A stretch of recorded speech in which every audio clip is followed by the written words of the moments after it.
Hello everybody, welcome back once again to the Final Fantasy VI Pixel Remaster Perfect Stats Guide.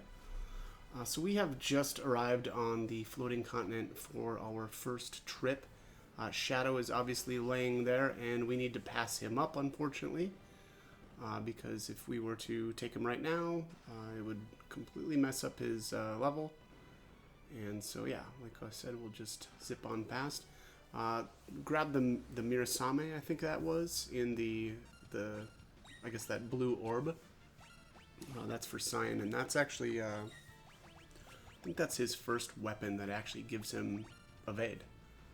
So, other than the Kazakiri, and the fact that it can cast Wind Slash, Cyan's weapons up to this point have not been good. So that one at least is, an okay weapon for the time being. Again, it, I don't know, gives him a little bit of extra evade, so that's kind of nice. But, alright, anyway, so moving on to the Gigantos monster in a box here. I actually farm these guys quite a bit on the Velt, and what I did there was actually I mentioned actually in the last video there that of the two Spitfire and, well, what was the other one? Sky something. Anyways, the monsters that are like on the way here when we're on the deck of the blackjack. Again, there's two formations there. The sky armor. That's what it is. So it's I think it's two sky armor and then single Spitfire, and that formation shares the same Velt pack as the Gigantos. So it's basically a 50-50 as far as getting the Gigantos to pop up. That gives us the Sasuke blade. That is for Shadow. That is a ninja. I guess like a ninja sword or whatever.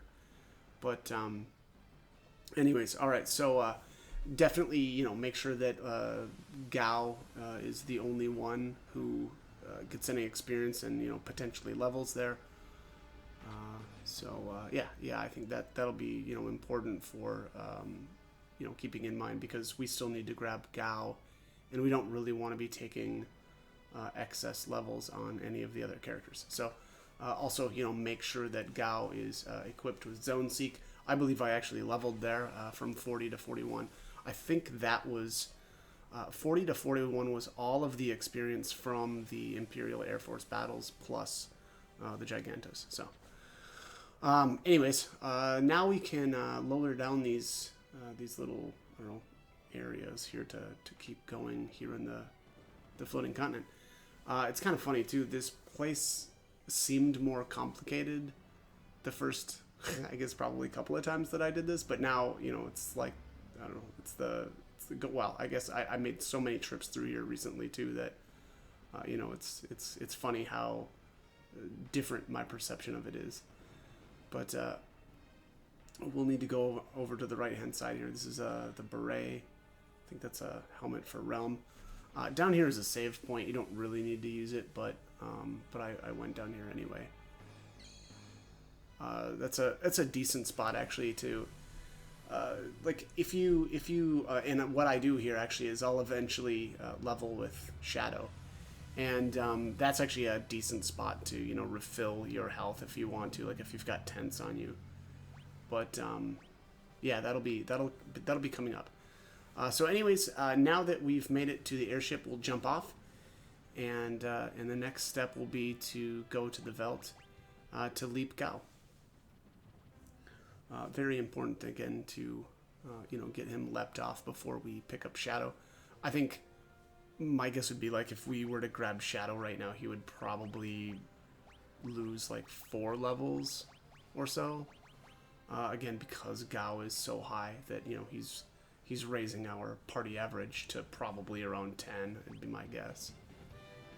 But yeah, so again, not a good idea.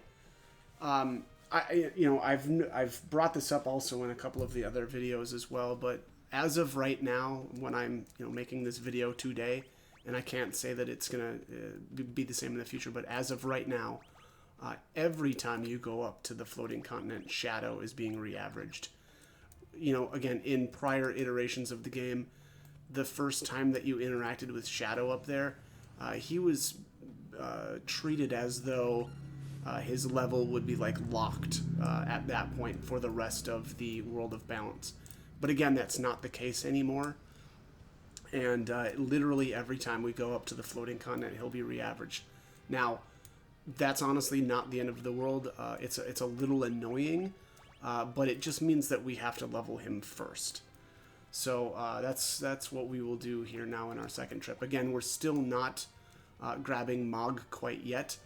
If I were to grab Mog right now, unfortunately, he would bump my average party level up to 7, and that would cause us to lose 1 level on Shadow. So again, we won't grab Mog until we level Shadow, at least until 7. I think if I were to level Shadow to 7 right now, it actually would have been fine. But yeah, you know, definitely not going to do that quite yet. But all right, here he is, level 6 Shadow. And what we'll do now is probably at least equip him a little bit. I think I actually took him to 10 here on my, I guess technically this is the second trip through, right? And you know, I don't know. I also I leveled exclusively off of dragons for him. Again, and I mentioned this in the previous video, but my intention was to farm the dragon on the Velt for Genji gloves. And why the Velt? Well, because, you know, if it's the only enemy in that pack, we know we're going to run into the dragon every single time. Now, I will be honest, so the dragon seems to be a lot less rare than it used to be. So I'm wondering if they changed his encounter rate a little bit. I do know that they increased or decreased the encounter rate of the double ninja, so the 2 ninjas. That's rare, very, very rare. So it's you know, you're not going to come into contact with those very often. I mean, there's a really good chance that you'll go all the way through here and not see that formation.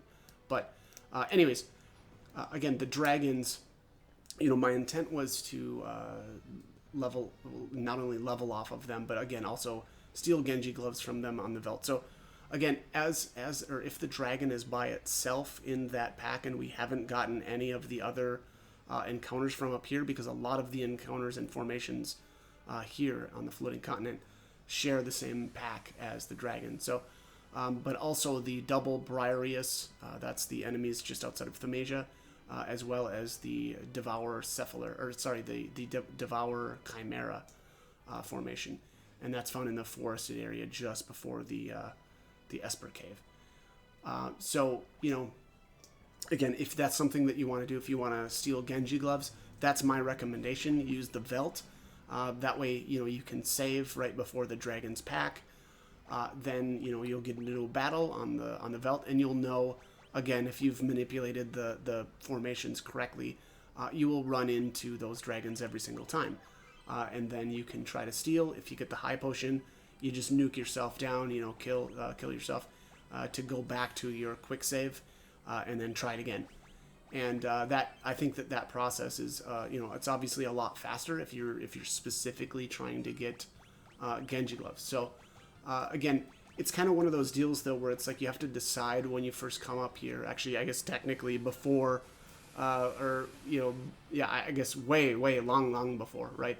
That you know, you have to decide if you want to do that, and if so, you know, then you have to again make sure that you never run into those specific formations. And I've brought that up quite a few times, so hopefully, you know, if you've been watching this and you want to farm those Genji gloves, then you know exactly what you need to do. But here, I just left this battle in just to kind of show you how this works with Shadow, and I mean, really honestly, kind of the whole pathway through the floating continent looks a lot like that, where we're getting into battles where, you know, we run into enemies that I don't want to take that formation, and so all I do is I nuke myself down and just end the battle, and again, you know, go back to the quick save, reload, and then try again. That's kind of how it works as we're going through the floating continent, just in general as well. I've cut out all of the random encounters that I got up to, you know, I guess up to that point.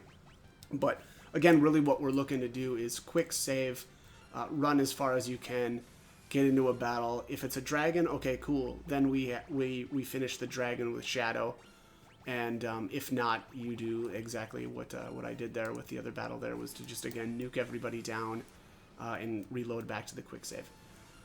Again, I understand that's a lot of work, but the question is whether or not you want Genji gloves, and if so, then I recommend this method. Otherwise, you can always just run around up here and try to steal them. But again, it's just you're going to be a lot more. It's going to be a lot faster if you were to go this route, because again, we'll save right before that pack on the Velt, and boom, we know that we'll be facing the dragon the next time every single time. So I think it's just a better way.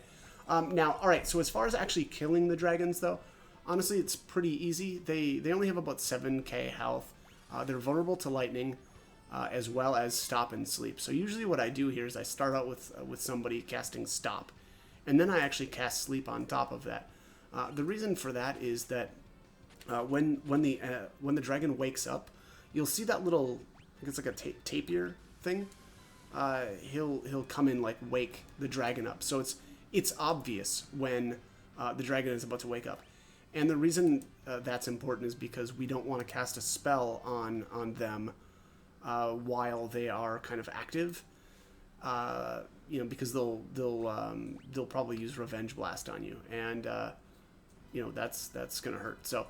Anyways, all right. So what I did there was I took Shadow to 10. Again, you don't need to go that high. Although, again, if you're kind of going the route that I am, and you're only farming dragons, there isn't an option. You're gonna hit 10 off of that first battle. Or I guess most likely anyway. It just depends on how you leveled to 6, I guess. But anyway, not important. So at this point, now again, we'll actually go grab Mog. And the kind of interesting thing is that, again, as of right now, and I can't say if this is ever going to change or not, but as of right now, Shadow's level will never be factored into Mog's. Meaning, I could have actually leveled Shadow all the way up to 24 there if I really wanted to. Again, that wouldn't be any issue whatsoever. But I just kind of wanted to get on with the show and get Mog into the party. So,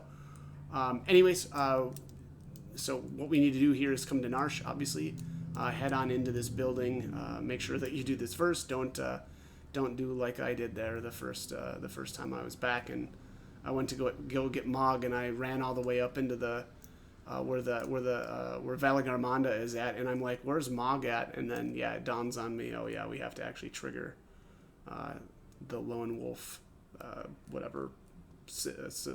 Yeah, was this like him trying to evade us? But so anyways, like I said, so we'll zip through the mines here and we'll grab Mog. Now, one kind of funny thing, and I don't know if I mentioned this in the earlier videos, but Mog is hard coded to join at a minimum level of 9. As far as I know, none of the other characters work or function this way. Generally, the characters, when they're joining you, they are based off of your average party level, and that's it. And so, like Locke, for instance, he's average party level +2, meaning, because Terra is the only one in the party, and she's 3, he will join at 5, because that's +2. And again, most characters are either joining at average party level +2 or at the average party level. Mog, however, functions a little bit differently. He's your average party level, but a minimum of 9.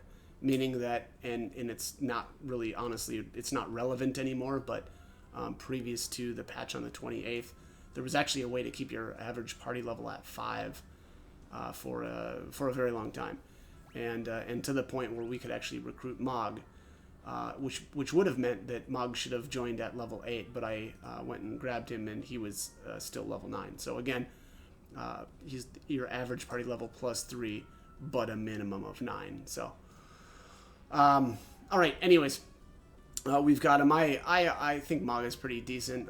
The only, crummy thing is he does start at level 9, so he's, significant, or he's lost a few levels in comparison to some of the other characters. And, but yeah, and I don't know, his dance, in some way he functions a little bit like Mog, where like Gao, I should say, where once you start dancing with him, you can't control him anymore. So I don't love that aspect of him, but his magic is really, really strong. So I definitely think that he's worthwhile to use. But also, in the world of Ruin, he is going to be a pivotal member of the party pretty much the entire game, or for the entire world of Ruin. He'll get they call it the Molulu charm in this version of the game, and when you equip it on him, you don't get into any random encounters whatsoever, and that is amazing, especially for what I like to do with the the Velt manipulation. So again, fantastic party member, especially for that charm, which again I will be making full use of in the world of Ruin. So, all right, at this point, we are set to finish off Shadow's leveling. Again, we actually, or I could have actually, just done that in one trip, but I wanted to get Mog recruited in here, and kind of, yeah, I don't know, I guess kind of be on our way, but, yeah. Also, boy, I should have mentioned, Shadow, depending on what you've done with him, so. There's that one point in the game where you get to store him in Narsh. Again, as of right now, who knows if that'll ever get if that'll change, and they'll ruin that too on us. But as of right now, you can store him in Narsh. And here, of course, I get into a random encounter right as I get on, so I'm gonna have to wipe. But anyways, so Shadow, as long as you can store him in Narsh, that means that when we get the airship for the first time. We can actually take Shadow to the Velt and teach him spells. I definitely recommend that. It's really nice.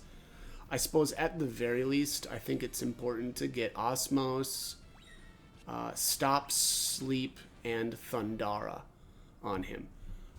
Beyond that, it's up to you, but I think those are the important spells, and specifically to help him out here on the floating continent. Now, that said, if you haven't done that, or didn't want to, or forgot, or whatever, it's not the end of the world. Just make sure that you're grabbing lightning scrolls, but also that that's all with the thought that if you want to level specifically off of dragons or something like I have. But again, even if you're, I guess what I'm trying to say is even if you haven't taught him a bunch of magic, you're probably fine, and there is going to be a way to do some damage with him. Again, but the dragons, man, I mean. Even at level 6 with I think I just put an earring on him. He was doing like 1,500 damage with a single lightning scroll. So, Shadow is not going to have a whole lot of issues leveling up here. So, all right. So again, now this is obviously the second trip up, or sorry, technically the third trip, where in the last trip we actually did take Shadow to 10, and then I went and grabbed Mog. And here you can see that. Shadow is still at level 10. So we've done everything completely correctly here. And at this point, we'll just need to finish Shadow leveling. I take him to 24. It depends. Hopefully you've, seen some of the other videos and my rationale behind only going to 24. Again, you have to just decide on whether or not you care about perfect MP and perfect HP. The HP portion of it is less relevant now. Probably pretty tough to level all the way to 68 in the world of balance, but regardless, I suppose if you want to do that, boy, good luck, have fun.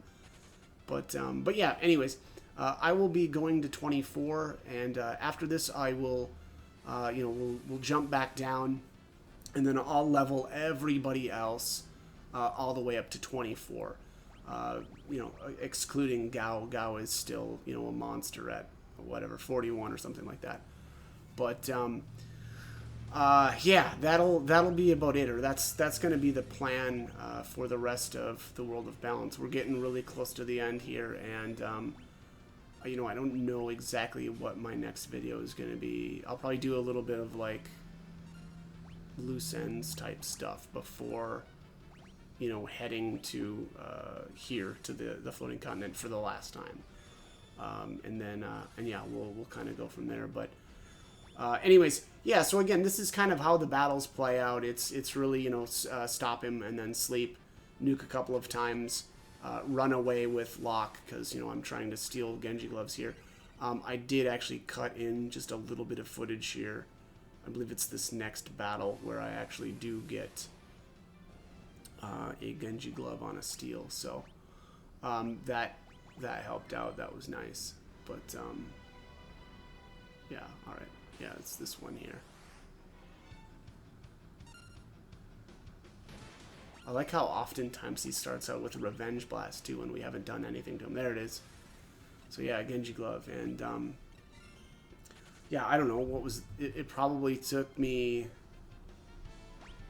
yeah, I don't know, probably maybe close to 10, which is about in line with you know, it's the fact that it's a rare steal. Okay, wow. Zerp. Yeah, now, I mean, you can see Shadow is really bringing the pain with a Thunder Spell. I mean, not quite one-shotting, but boy, that's really close.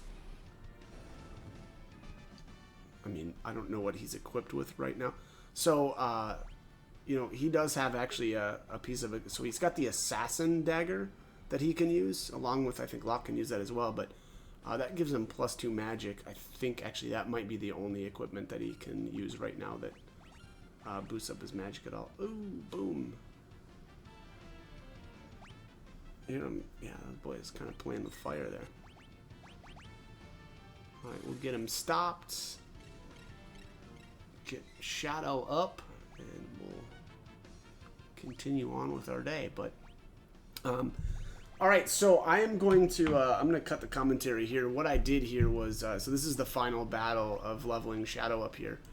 And you'll see that that I have brought him up to 24, and at that point, I'm actually going to be completely done with Shadow for the World of Bounce. On my next trip up, I will have leveled everybody, but I'll also have Gao with me, and because of that, that means that oops, I actually slept Shadow there. Because of that, I won't be taking Shadow for the battle with the Atma weapon. There's just no reason to. Basically, you have to choose.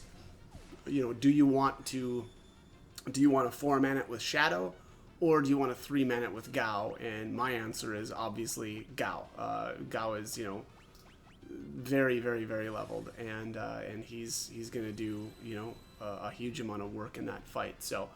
I think that it's worth the 4th character sacrifice. And why is that? Well, again, you know, if I take Gao, that means that I wouldn't be able to pick up Shadow for the last trip through. So, again, that's going to be the plan going forward. But again, this is it. Shadow, again, will be level 24 after this, and we will be actually just completely done with him for the World of Balance. So, that is all the time I've got.